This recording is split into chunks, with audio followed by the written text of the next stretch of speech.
Alléluia. Amen. Savoir se mettre à la place de l'autre, c'est un thème qui est très intéressant. C'est même quelque chose qui est très important pour nous en tant que chrétiens et en tant qu'humains vivant dans une société. Amen. Amen. Vous savez, nous sommes tous des personnes qui vivons tout simplement avec d'autres personnes autour de nous. Nous vivons dans différents types de communautés. Alléluia. Amen. À l'église, quand nous venons ici, nous rencontrons des personnes qu'on ne connaissait pas avant, mais quand on arrive ici, on sympathie parce que nous suivons le même maître et nous vivons en communauté. Et quand les gens vivent en communauté, il y a toujours ce qu'on appelle des petits conflits, il y a toujours ce qu'on appelle des discordes. Et celui qui a la capacité de se mettre à la place de l'autre, alléluia, Amen. celui qui a la capacité de se mettre à la place de l'autre, comprend l'autre et fait en sorte que tout ce qu'on appelle conflit, toutes ces choses qui ramènent les discordes, la division puissent disparaître. Amen, amen. Amen. Toi, quand tu vas au travail, tu travailles, tu es en contact avec les autres. Dans tout ce que tu fais, il y a forcément plus ou moins une interaction avec d'autres personnes. Il n'y a rien que tu fais sans que tu puisses être en interaction avec quelqu'un d'autre. Amen. Amen. Au travail, c'est le cas. Dans ton entourage, dans tes amis, c'est le cas. Et quand tu viens également à l'église, c'est le cas. Quand tu commences à entreprendre, tu as des projets, tu veux monter quelque chose, tu ne vas jamais monter une entreprise où tu vas travailler seul. Tu seras toi-même celui qui propose l'offre et c'est lui qui demande. Tu ne seras jamais le client et le vendeur en même temps. Alléluia. Amen. Il y aura soit quelqu'un qui vient acheter chez toi parce que tu vends, soit toi, tu vas être l'acheteur et vice-versa. Il y a toujours une interaction dans tout ce qu'on fait. Alléluia. Amen. Et pour que ces interactions puissent bien se passer, il faut que nous, en tant qu'humains, que nous puissions avoir cette capacité à pouvoir se mettre à la place de l'autre. Alléluia. On va parler de ce thème et je vais tout simplement donner 3 points, ce sera bref. Je vais donner les 3 points de l'importance de pouvoir se mettre à la place de l'autre. Le premier point, c'est se mettre à la place de l'autre nous permet ou te permet de savoir agir et réagir en fonction des situations que tu rencontres. Oui. Alléluia. Amen. Je répète. Se mettre à la place de l'autre te permet de pouvoir agir ou réagir en fonction des situations que tu rencontres. Nous allons lire dans la parole de Dieu, dans le livre de Jean 8, on va commencer du verset 1 jusqu'au verset 9. Nous connaissons tous cette histoire. Jean 8, je vais lire de 1 à 9. C'est ça. Du nom de Jésus. Amen. Jésus se rendit à la montagne des Oliviers, mais dès le matin, il alla de nouveau dans le temple, et tout le temple vint à lui. S'étant assis, il les enseignait. Alors les scribes et les pharisiens amenèrent une femme surprise en adultère, et la plaçant au milieu du peuple, ils dirent à Jésus, « Maître, cette femme a été surprise en flagrant délit d'adultère. Moïse, dans la loi, nous a ordonné de lapider de telles femmes. Toi donc, que dis-tu » Il disait cela pour l'éprouver, afin de pouvoir l'accuser. Mais Jésus, s'étant baissé, écrivait avec le doigt sur la terre. Comme il continuait à l'interroger, il se releva et leur dit, « Que celui de vous qui est sans péché jette le premier la pierre contre elle. » Et s'étant de nouveau baissé, il écrivait sur la terre. Quand ils entendirent cela, accusés par leur conscience, ils se retirèrent un à un, depuis les plus âgés jusqu'au dernier, et Jésus resta seul avec la femme qui était là au milieu. Amen. Amen. Merci pour la parole de Dieu. Premier point, savoir agir et réagir en fonction des situations. On parle de pouvoir se mettre à la place de l'autre. Ici, nous connaissons l'histoire. Il y a donc cette femme qui a été attrapée. Ici, c'est précisé en flagrant délit, en train de commettre l'adultère. Elle a donc été attrapée parce que les lois de Moïse à l'époque disaient que celui qui commet cet acte va se faire lapider. Alléluia. Amen. Et j'aime beaucoup ces personnes qui vont attraper cette femme, ils la ramènent devant Jésus parce que les lois étaient comme ça et ces personnes s'attendaient à ce que Jésus puisse valider ce qu'ils étaient prêts à faire. Il précise, elle a été attrapée en flagrant délit pour ganguiller. Ce que Jésus va faire va aller à l'encontre de ce que eux ils attendaient. En réalité, ce qui se passe ici, c'est que ces gens-là, qui étaient aussi pécheurs comme cette dame, ces gens-là qui péchaient mais que personne ne les attrapait, se sont permis, je ne sais pas par quel orgueil, je ne sais pas par quel jugement, ils se sont permis de ramener cette dame devant Jésus pour la lapider. Sauf qu'ils ont fait erreur ce jour-là. Alléluia. La Bible dit que Jésus était en train d'enseigner. Certainement que ce jour-là, il était en train d'enseigner comment se mettre à la place de l'autre. Et ils l'ont ramené pour être lapidé. Mais ce qui va être étonnant, c'est que Jésus va leur rétorquer cette question. Celui qui n'a jamais péché puisse jeter la pierre en premier. Et ce qui va se passer, c'est que tout le monde va disparaître. Et moi, quand je vois ça, je me dis, mais ils l'ont attrapé en flagrant délit. Donc, selon les lois, il était tout à fait normal que cette femme soit lapidée. Alléluia. Et les personnes qui étaient venues là pour la lapider, en réalité, c'était eux-mêmes aussi des pécheurs. Jésus va leur dire, c'est lui qui n'a jamais fait ça, qu'il puisse jeter la pierre en premier. Et dans cette question de Jésus, ou cette réponse de Jésus, si je peux le dire comme ça, je trouve deux choses. La première, c'est que Jésus est en train de leur dire, ok, vous l'avez attrapé, d'accord, mais vous êtes aussi pécheurs comme elle, sauf que la différence, c'est que vous n'avez pas encore été attrapés. Et quand ils posent cette question, dans leur cœur, ça commence à bouger un peu. Leur conscience commence à leur dire, toi, tu n'as jamais péché. Toi, tu n'as jamais insulté. Et la deuxième chose que je trouve dans cette question, c'est que Jésus les a mis tout simplement d'office à la place de cette dame. Quand il pose cette question, il est en train de leur dire, Alléluia. C'est ça qui a fait que dans leur conscience, ils ont commencé à dire, c'est les invisibles. Parce que vous savez quoi? Quand on pêche et qu'on ne se fait pas attraper, on aime toujours venir crier sur les péchés des autres parce que ces péchés sont exposés. Alléluia. On aime ça, c'est humain. Dès que l'autre tombe, toi tu es la première ou le premier à vouloir venir marteler sur le péché de l'autre, comme si toi-même tu ne pêches pas. Alors que si on regarde bien dans ta vie, tu es même pire que cette personne à qui tu es en train de juger. Et ce jour-là, Jésus les avait mis à la place de cette femme des forces. Il leur a posé la question eux-mêmes. Ils se sont enfuis. Alléluia. Et nous, les enfants de Dieu, on doit être capable de pouvoir se mettre à la place des autres et non être de ceux qui accusent matin, midi, soir les autres. Combien de personnes ont péché? Combien de personnes sont tombées? Combien de personnes ont commis des erreurs et toi, tu les as clouées à la croix au lieu de prendre leur place et de se dire, mais pourquoi cette personne en est arrivée à faire cela? Alléluia. Ta conscience, elle te parle en ce moment. Combien de fois tu as vu que ton frère avait des faiblesses ou ta soeur avait des faiblesses, au lieu de prendre ses faiblesses, de faire ses faiblesses comme si c'était tes propres faiblesses et aller parler à cette personne de manière à ce qu'elle puisse quitter, de manière à ce que tu puisses lui donner de la force pour qu'elle quitte ses faiblesses. Toi, ce que tu as fait, tu as été répandre cela sur les réseaux sociaux. Alléluia. Aujourd'hui, c'est comme ça.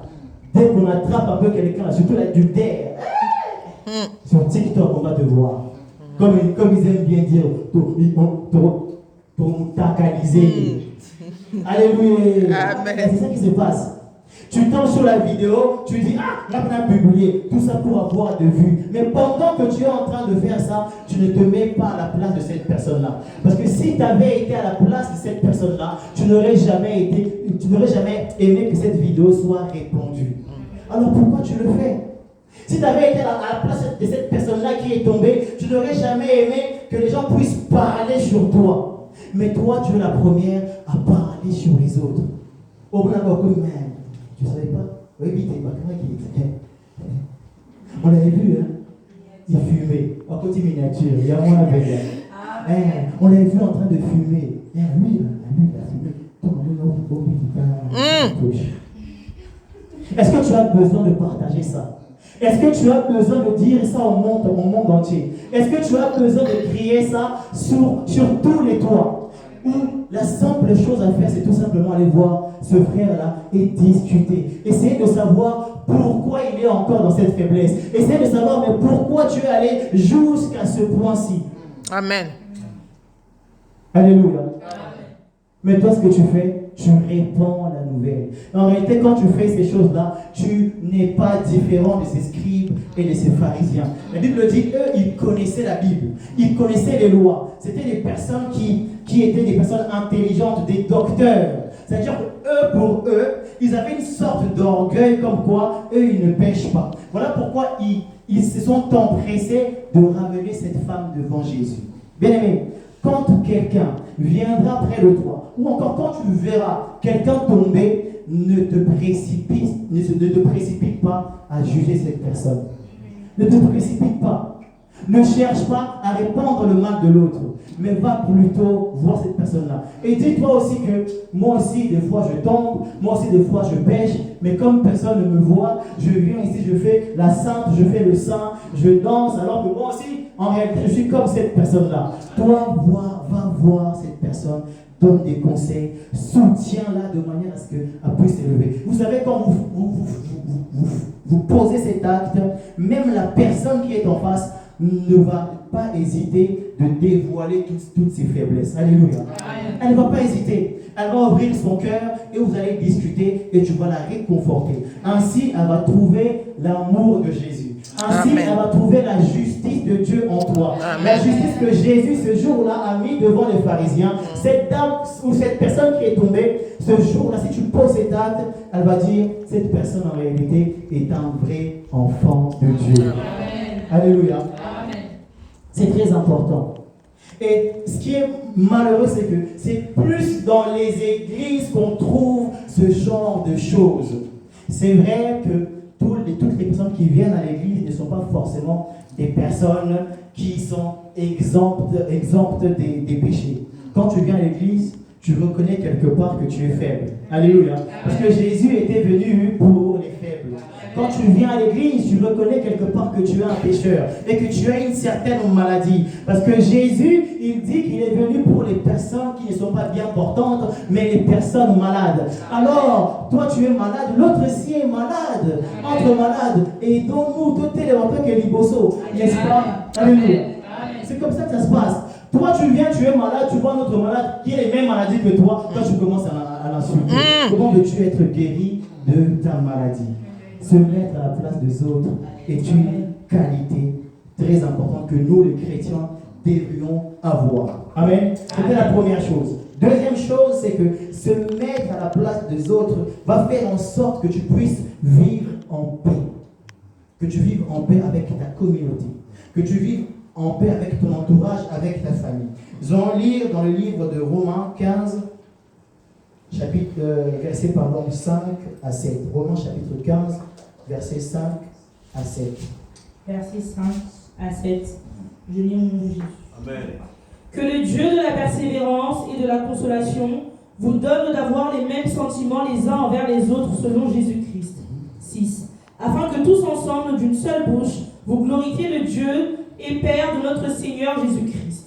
Accueillez-vous donc les uns les autres comme Christ vous a accueillis pour la gloire de Dieu. Amen. Acclamons la parole de Dieu.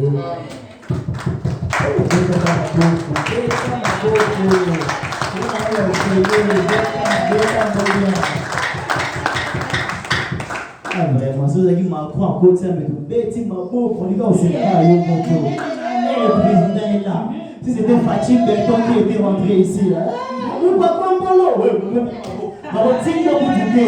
pour acclamer juste pour la parole de Dieu,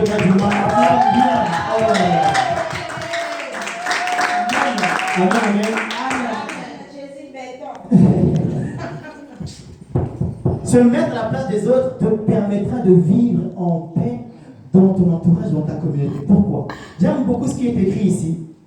Que le Dieu de la persévérance et de la consolation vous donne d'avoir les mêmes sentiments les uns envers les autres, selon Jésus-Christ. Afin que tous ensemble, d'une seule bouche, vous glorifiez le Dieu et Père de notre Seigneur Jésus-Christ. Accueillez-vous donc les uns les autres comme Christ vous a accueillis pour la gloire de Dieu. Tu es motivé par quel sentiment envers ton prochain? Alléluia. Amen. Tu es motivé par quel sentiment? Parce que quand tu vois quelqu'un tomber, toi tu viens lapider cette personne, c'est quoi qui t'anime? N'est-ce pas de la haine? Parce que toi tu le fais, tu te dis, parce qu'elle est tombée, elle n'est pas pure. Est-ce que toi tu te crois pur que cette personne-là? Non. Amen. Si tu es motivé par les mêmes, si nous sommes tous, motivés par les mêmes sentiments, si tu ressens de l'amour pour moi, je ressentirai aussi de l'amour pour toi. Et quand l'amour et l'amour se rencontrent, il n'y a que la paix et la bienveillance. Et là où il y a la bienveillance, les gens vivent bien. Amen. Il n'y a pas d'animosité. C'est pas que tu arrives ici, quand tu vois le frère Bobby, le frère Bobby. Alléluia. C'est là quand tu arrives quelque part, dès qu'on te voit, on dit, lui là, à chaque fois on voit sa tête là, l'atmosphère se gâte. Alléluia. Les gens ne sont pas animés par des bons sentiments envers toi. J'aime beaucoup parce qu'on parle vraiment des sentiments. Et pour vivre en paix, c'est une histoire toujours des sentiments. Vous savez, quand vous sortez avec quelqu'un, vous vous mariez, c'est l'amour qui vous pousse dans tout ça. Et quand vous arrivez, vous vivez dans la même maison, tu te rends compte, vous commencez à vous prendre la tête. Tu te dis, mais comment est-ce que je me prends la tête avec la personne que j'aime? Mais qu'est-ce qui est en train de se passer? Alléluia. Pourtant, vous avez les mêmes sentiments. Il manque juste une chose, c'est que vous n'arrivez pas à vous mettre à la place de l'autre. Vous ne vous comprenez pas. Moi, je veux ça, moi je veux A, toi tu veux B. Comme moi je veux A, toi tu veux B, tu commences à crier, et moi aussi je commence à crier. On n'arrive pas à se comprendre. Pourquoi on est animé par les mêmes sentiments qui est l'amour? On n'arrive pas à se comprendre parce qu'on a du mal à se mettre à la place de l'autre. Et ce qui est marrant, c'est que quand tu commences à te mettre à la place de l'autre, tu commences à chercher à comprendre l'autre. Vous savez, surtout nous les hommes, on a un peu cet orgueil masculin qui nous balise tant monté. Il y a le blanc de l'Énaïan. Il y a le blanc de l'Énaïan. Au monde, on a ça là. Alléluia. Ça, c'est le côté homme, c'est la chair qui parle. Alléluia. Ce ne sont pas tes vrais sentiments. Ce n'est pas l'amour qui parle, c'est juste l'orgueil parce que tu es un homme, tu veux crier plus fort. Si elle crie plus fort, tu vas encore crier plus fort que elle. Alors que quand vous êtes en train de faire ça, il y a un feu chez elle, il y a aussi un feu chez toi. Quand on additionne les feux, ça fait 2 feux. Il n'y a pas de paix, il n'y aura rien, il n'y aura que de l'animosité. Vous n'allez jamais vous entendre. Et si seulement elle allait en feu, parce que souvent les femmes sont en feu, quand elle allait en feu, et que toi, tu dis, bon, moi, comme elle est en feu, moi je vais me transformer en eau. Comme ça, mon eau là va venir éteindre le feu. Elle a crié, moi je ne crie pas. Amen. Alléluia. Elle a crié, moi je ne crie pas, je baisse d'un ton. C'est ça. Et ce qui est marrant, c'est que quand tu baisses d'un ton, c'est que même la personne qui est en face de toi, elle baisse aussi d'un ton, bizarrement. Au Touniété, au Séniété, elle-même elle baisse d'un ton. Et là, elle comprend que, il faut te quitter. Et quand vous descendez un tout petit peu, et là, vous commencez à parler. Ma chérie, on s'aime, non? Mais pourquoi on est en train de te tuer ici? Pourquoi? Et vous vous retrouvez, mais comment se fait-il qu'on est arrivé jusqu'à ce point-là? Alors qu'en réalité, c'était juste une petite chose. Mais parce qu'on ne s'est pas compris, parce qu'on ne s'est pas mis à la place de l'autre, on est monté dans tous les tours. C'est exactement ce qui se passe aussi dans nos communautés. J'ai pris l'exemple d'un mariage, d'un couple, mais c'est exactement la même chose pour une amitié. C'est la même chose à l'église. Toi, tu viens, ton frère dit A, toi, tu veux B, parce que tu veux seulement imposer ta vision, alors que les choses ne se passent pas comme ça. Alléluia. Il faut aussi prendre en considération ce que les autres ont, comment est-ce que les autres pensent. C'est comme ça que les choses se passent en communauté. Tu écoutes les autres et vous échangez. Amen. Vous échangez pour arriver sur un point commun. Et à partir de ce moment-là, tout le monde sera d'accord, tout le monde va suivre et bizarrement, vous allez marcher avec la paix. Amen. Est-ce que tu le fais dans ta famille? Est-ce que tu le fais dans ton entourage? Est-ce que tu le fais dans ton couple? Est-ce que les mêmes sentiments que tu as, ton prochain là? Et des fois, même quand l'autre n'éprouve pas les mêmes sentiments, vous savez, on est des humains, on s'apprécie plus ou moins. Il y a des gens que tu apprécies plus que d'autres personnes. Alléluia. C'est tout à fait normal que tu puisses apprécier une personne plus qu'une autre personne. Mais ça ne veut pas dire que parce que tu n'apprécies pas l'autre personne que tu dois être, tu dois avoir une haine, que ta relation doit être froide. Non. Même si tu ne comprends pas comment cette personne est, tu dois faire en sorte de te mettre quand même à sa place et dire que mais pourquoi cette personne est comme ça? Je vais aller la voir. Je vais aller le voir et je vais parler avec lui. Ah mon frère, moi je trouve que tu es comme ceci, tu es comme cela, mais pourquoi? Et vous allez voir que cette personne, à partir du moment où vous allez faire le premier pas, cette personne va sourire. Et ça, vous pouvez le tester dans tout et pour tout. Si vous faites ce premier pas, la personne qui est en face va automatiquement sourire, à moins que ce soit une personne qui est animée vraiment d'un esprit bizarre. Mais automatiquement, la personne en face va sourire et vous allez en discuter. Et il va y avoir une certaine paix qui va exister entre vous. Au travail, c'est pareil. Tu vois, il y a un collègue avec qui ça ne passe pas trop. Assis-toi avec cette personne, discute. Vous savez, passer 8 heures avec moi, je travaille toujours avec 2 personnes en général. Je me dis, si j'arrive au travail et que je dois passer 8 heures de mon temps avec des personnes avec qui je ne m'entends pas, je me dis, quelle souffrance. Déjà passé 8 heures au travail, c'est déjà souffrance. J'arrive en plus, au lieu de travailler avec des collègues en bonne humeur, j'arrive, mon cœur n'est pas là. Non, ça se met le lot. Vraiment. Tu souffres. Tu ne parles pas. Maintenant, tu as un téléphone, lui il regarde là-bas, toi aussi tu regardes là-bas. Il n'y a pas de paix. Il y a une atmosphère électrique bizarre.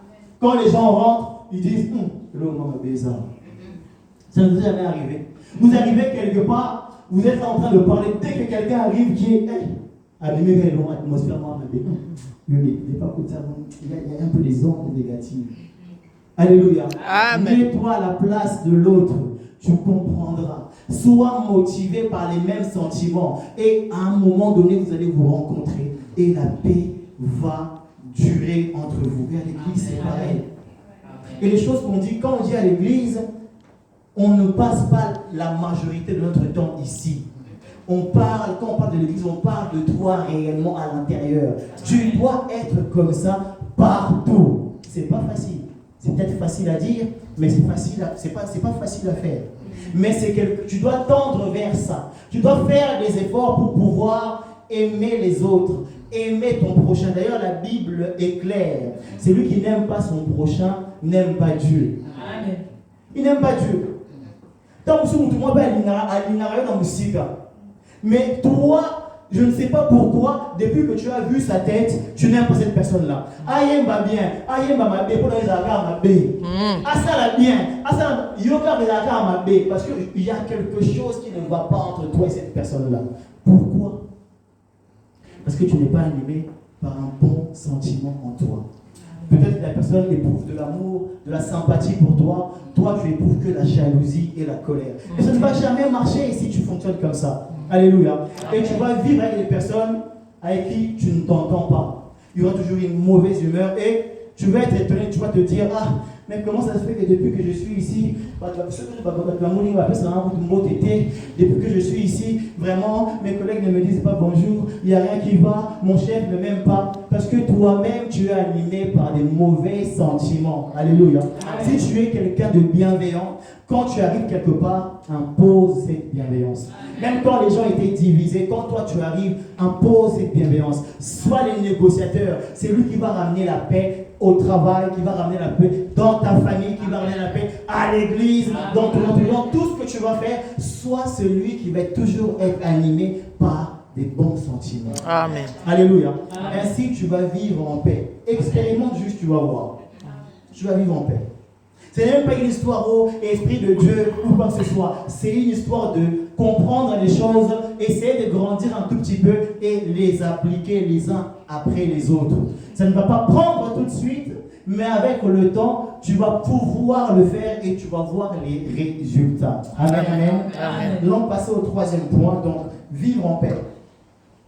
C'est aussi quand tu arrives à te mettre à la place de l'autre. Se mettre à la place de l'autre va aussi te permettre d'acquérir la maturité et être une personne agréable quand tu te mets à la place des autres. Nous allons lire 1 Corinthiens 14, 20. 1 Corinthiens 14, verset 20. Au nom de Jésus. Amen. Frères, ne soyez pas des enfants sous le rapport du jugement, mais pour la malice, soyez enfants et à l'égard du jugement, soyez des hommes faits. Amen. Frères, ne soyez pas des enfants sous le rapport du jugement. La Bible est clairement en train de nous dire que devant un jugement, devant une situation compliquée comme ça, ne réagissons pas comme des enfants. Ne faisons pas les choses comme des enfants. Pourquoi il parle des enfants? Parce que les enfants ne pensent qu'à eux. Les enfants se mettent rarement à la place des autres parce qu'ils sont tout petits, ils ne comprennent pas trop. Vous savez, quand un enfant veut quelque chose, admettons qu'il veut une console, l'enfant va demander la console à son père.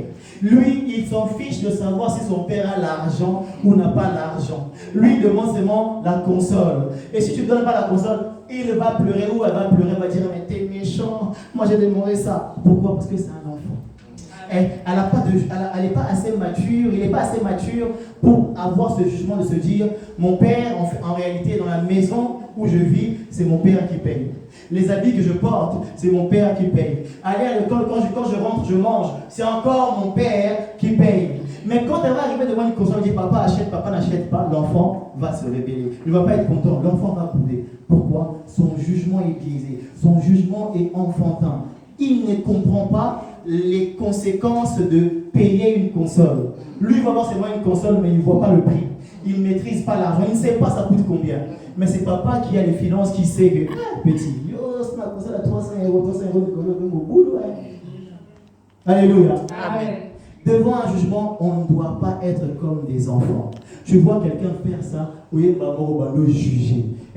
D'ailleurs, vous savez, ce sont des choses qui tuent les communautés, qui tuent les familles, qui tuent les mariages, qui tuent les amitiés. Tout simplement, tu arrives, tu commences à juger comme si tu étais un enfant. Tu n'arrives pas à te mettre à la place de l'autre.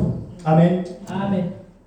La Bible dit encore, frères, ne soyez pas des enfants sous le rapport du jugement, mais pour la malice, soyez des enfants. Et à l'égard du jugement, soyez des hommes faits. Devant le jugement, tu dois être un homme, une femme, c'est-à-dire quelqu'un qui est mature. Quand on parle d'homme, on parle de femme, on parle de quelqu'un qui a un certain âge, qui a une certaine expérience. C'est-à-dire quelqu'un qui en réalité est en mesure de se mettre à la place de l'autre. La maturité. Quand tu te mets à la place, tu es mature. Et c'est compliqué de le faire. C'est pas évident. C'est pas évident de pouvoir se mettre à la place de celui qui vient tout de suite de t'insulter. C'est pas évident. Moi j'aime beaucoup quand Jésus est crucifié à la croix, il y a deux brigands autour de lui. Il y en a un qui va dire à l'autre, nous on est ici parce qu'on a mérité, mais lui, là à côté, il n'a pas mérité. Amen. Cette personne-là, ce jour-là, s'est mis à la place de Jésus. Ce qui est bien, c'est que Jésus qui était venu pour se mettre à la place de cette personne-là, l'a emmené avec lui au paradis. Pourquoi? Parce qu'à ce moment précis-là, tous souffraient, mais l'autre avait la maturité de comprendre que nous, on mérite, mais lui, il ne mérite pas cela. Et quand tu as cette maturité-là, tu vas pouvoir facilement te mettre à la place des autres. Quand tu arrives dans une histoire où c'est compliqué et qu'on t'appelle toi, dès que les gens te voient, ils disent « Ah, c'est bon. Ah, le roi, il y a un petit boulot. Ah, c'est bon, c'est celui qui vient. » Vous n'avez jamais vu ça? Même dans nos familles, c'est comme ça. Dès qu'on voit un oncle ou quelqu'un qui a l'habitude de résoudre les problèmes entre eux, on sait que, c'est bon. Quelqu'un de mature est là. Amen. Quelqu'un qui ramène la paix là. Quelqu'un d'agréable. Même si tout le monde se prenait la tête et que personne ne s'entendait, dès que lui rentre, il est tellement mature, il va dire, ok, j'ai entendu une version, je vais aussi entendre l'autre version. Et en fonction de ça, il va pouvoir juger. Et quand il va juger, il ne va pas forcément chercher à faire comprendre que toi tu es mauvais, c'est toi qui as tort. Il va faire en sorte de bien travailler ses mots pour qu'il n'y ait pas de tension. Alléluia. C'est ça la maturité. Devant un jugement, nous devons être des hommes et des femmes matures.